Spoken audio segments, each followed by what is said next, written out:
अब दोस्तों हम देखेंगे 2019 के पीवाईक्यूज इकोनॉमिक्स के, है ना। और सबसे पहले देखेंगे तो 5 ईयर प्लान।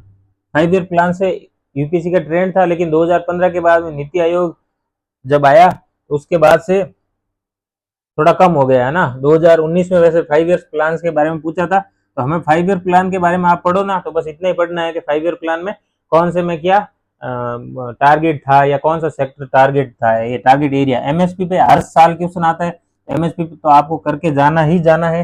फिर देखोगे तो हाई इंपोर्ट कमोडिटी, मतलब हाईएस्ट जो इंपोर्ट होता है ना, किन इंपोर्ट जिन चीजों का होता है उसमें हाईएस्ट किसका होता है, तो इंपोर्ट के डेटा देखने हमें, ठीक है। फिर लैंड रिफॉर्म्स के बारे में क्वेश्चन था 2019 में।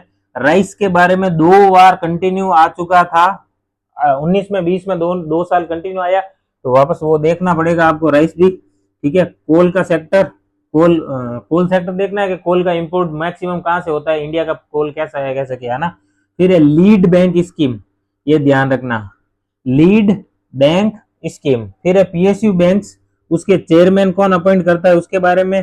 फिर है असेट्स ऑफ कमर्शियल बैंक्स, यानी कमर्शियल बैंक यानी कोई बैंक है तो उसके असेट्स क्या होते हैं, लाइबिलिटी क्या होती है, उसकी संपत्तियां और दायित्व बैंक के, है ना। फिर देखोगे आगे तो पार्टिसिपेटरी नोट्स, पार्टिसिपेटरी नोट्स क्या होता है, जो फॉरेनर होते हैं उनको पार्टिसिपेट करने के लिए होता है। फिर मॉनेटरी पॉलिसी आरबीआई का। फिर मनी मल्टीप्लायर 2019 की बात चल रही है, ध्यान रखना। करेंसी क्राइसिस, करेंसी क्राइसिस आ जाए तब आरबीआई के पास क्या क्या प्लान होते हैं कुछ करने के लिए। एक्सटर्नल डेट ऑफ गवर्नमेंट, यानी गवर्नमेंट ने बाहर से किससे कैसे क्या क्या लोन ले रखा है, किस बाहर के जो एक्सटर्नल लोन है कौन सी करेंसी में होते हैं वो। PPP, purchasing parrot, purchasing power parity, उसके हिसाब से जीडीपी वगैरह क्या होती है वो भी देख लेना, ठीक है।